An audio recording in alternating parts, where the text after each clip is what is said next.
X-Men 97 Season 2 Episode 5 is brutal in so many ways, and we are laying the groundwork for so many cool things, and I cannot wait to talk about it. Welcome back, everyone. I just watched the newest episode of X-Men, and this is going to be a really fun one for me to discuss with you because, whoo, this was a hot episode. But before we get into this, as this episode was filled with tons of cameos, I need to know from you, who is a cameo that you would like to see make an appearance in X-Men 97? Let me know down in the comments below. All right, where do we start off with this? I think we have to start off with just how my eyes were so stunned by the animation budget in this episode right off the bat. Like, wow, everything looks amazing. There's a lot of action in this episode. The atmosphere, they just did such a great job with it. And sure, there's a little inconsistency after Morph gets some claws run through him by Wolverine. We kind of seem to forget there's like no markings on him. But, you know, at the end of the day, it's not that big of a deal, and we still got a lot of really gnarly, crazy stuff going on. And I feel like you could even justify the fact that Morph's physique, when he's shifting, he could technically make it look like he doesn't have a wound, even though he does have one. He doesn't have a super strong healing factor or anything like that to lean on. And we do see it acknowledged near the end of the episode. And, you know, he's probably going to be more focused anyways on saving his friend Wolverine because... oh, this episode also has a lot of brutal heart to it, which we'll talk about in a bit. There is a lot of characters in this episode that appear, including one that I never thought I would see, Garrison Kane. Quite a deep cut, which if you don't know, Garrison Kane is part of, or was part of, the Six Pack as well, which is also referenced in this episode. There's so many Easter eggs, so many references we're going to talk about in a minute. But yeah, I loved seeing him here, even though it was a short-lived appearance, and potentially he's gone now. Rest in peace. However, it is comics, so anyone that's gone, just remember, it's comics that this is based on, so there is a good chance we could still see them return at some point. Another person that I loved seeing here, another character who I always love seeing team up with Wolverine, is my boy Maverick. That's right, we brought Maverick back in this episode. I loved seeing him, and I was kind of hoping when Wolverine said he was teaming up with his old crew that Maverick might make an appearance. Granted, he is also one of the characters that had a very tragic fate, but that doesn't mean that we won't see him again. The other cool thing is that with the appearance of Garrison Kane in the episode, there is the potential for another Strife connection there, because Garrison Kane is another character who kind of has an interaction with Strife in the comics, and so I am still wondering, still pondering, could Strife be appearing in the future? Is it possible? I don't know. I hope so. I think Strife is a really interesting and really fun character, so fingers crossed. And speaking of Strife and Garrison Kane and all these cameos that we got, the DVDs alone give you so many things to look forward to. I mean, there is that six-pack reference that I noticed. That was one of the ones I picked out. Also, Phantom X, even X-23, and honestly, there are so many references in the DVDs alone. I think I'm gonna have to do a video just on that, so stay tuned because I'll probably have a video for you soon where I break down all the different DVDs and what they're referencing. And speaking of those references, they don't end with the DVDs, of course. We have Morph transforming into just about everyone in this episode, from Fantastic Four's Ben Grimm, the Thing, to Spider-Man, to Deadpool, to Silver Samurai, to Puck. Just so many amazing references in this episode. Man, they really jam-packed it. It's a filler episode, but there is a lot in here for you to enjoy if you're an X-Men fan. And speaking of being an X-Men fan and really being a very big Wolverine fan, I must say, I love Wolverine so much. And something that I was very happy to see in this episode was the characterization of Victor Creed. It was done so well, and we get to see kind of both sides of Victor in this, you know? You get to see the fact that he's not the most book smart. You know, when we're talking about the broods, he refers to them at one point as breeds.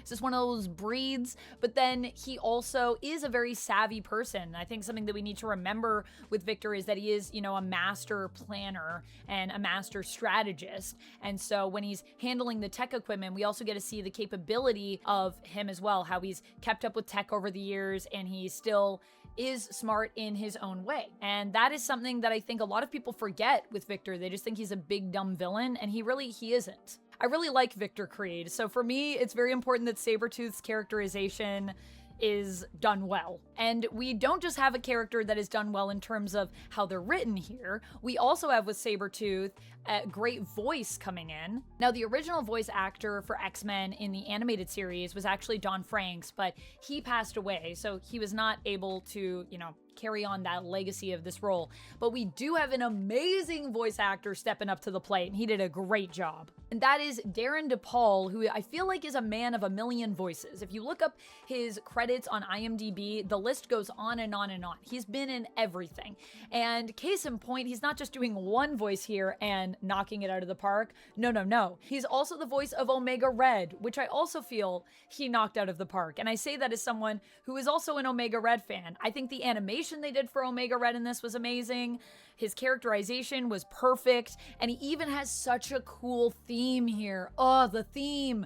It was everything. We're going to talk more about the sound in a minute, but before we do, I want to continue on with some of the voices here because we do have someone new stepping into the role of Lady Deathstrike. New in terms of to this character, but not new in terms of the voice acting world. This is Erika Ishii. Erika Ishii has been in everything from Mortal Kombat 1 to Ghosts of Yotei as well, so you're probably familiar with her voice. She did a great job in this, and I'm not really entirely sure why they didn't bring back Jane Luke, who voiced Lady Deathstrike originally. She is still alive. I'm not sure if I said her name right, by the way, but I hope I did. Sorry, Jane, if I messed up the pronunciation of your last name there. But she's still working, so maybe there was a scheduling conflict or something. I don't know what happened with that, but having Erika Ishii in here, I mean, she's a rising star, and she did a great job. It was lovely to see her here. I mean, a rising star, but she's also done a lot of work, so yeah.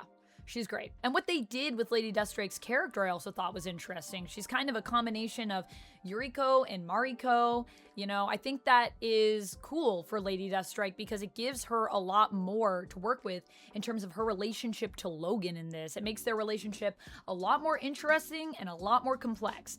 Because in the comics, Lady Deathstrike, while I love her, she is sort of just someone who's driven to hate Wolverine because of her loyalty to her father, and she feels like Wolverine stole the adamantium bonding process, even though he originally never asked for it and didn't necessarily want that to happen to him. But in this episode, he actually does want that to happen to him because this is not just a filler episode in terms of just a one-off Wolverine story. We are doing some character building here. We are doing some relationship building. We're working on the friendship between Morph and Wolverine, deepening that connection, showing how Wolverine has saved Morph so many times, and now it's Morph's turn to save Wolverine from being the Brood. And I also love that we got that Wolverine as a Brood cover sort of reference in here, like they did, I think, a 1-for-1 even. It looks so good. We even sort of got Wolverine taking out all the Brood in his undies, kind of. It wasn't quite to that extent, but his costume was all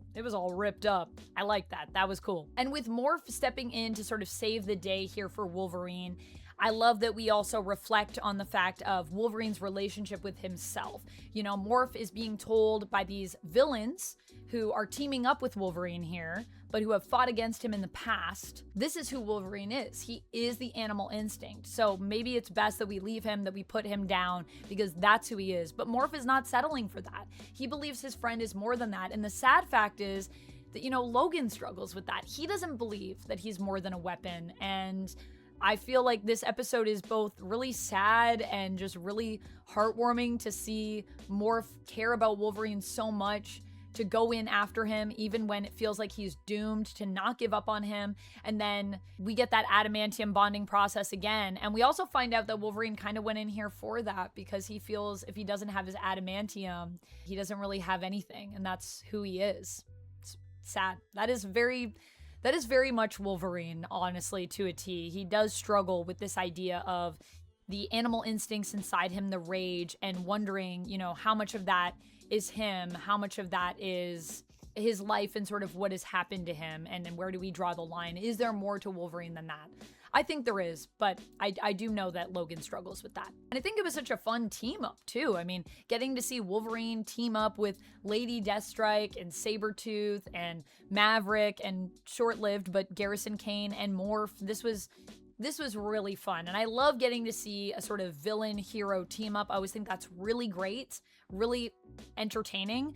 But getting to see Wolverine team up with Sabretooth, it's one of my favorite things. It's one of my favorite things. And they did such a good job with it because Sabretooth, oh my goodness, he's so petty. He's so petty and I love it. Even when they're teaming up together, he can't help but, just try to poke Wolverine as much as possible. And the episode isn't just great for the characterizations, the story, the animation, but the sound design in this episode, it was juicy. I mean, this is a brutal episode for the emotion that we feel. This is a brutal episode for the terror that we are exposed to here. And this is also a brutal episode for just how much we're tearing people apart. And a big part of that comes down to making sure that you feel that as a viewer through the sound. And when I'm talking about sound design, I'm talking about the music, but I'm also talking about just even the way that the voices are done in this.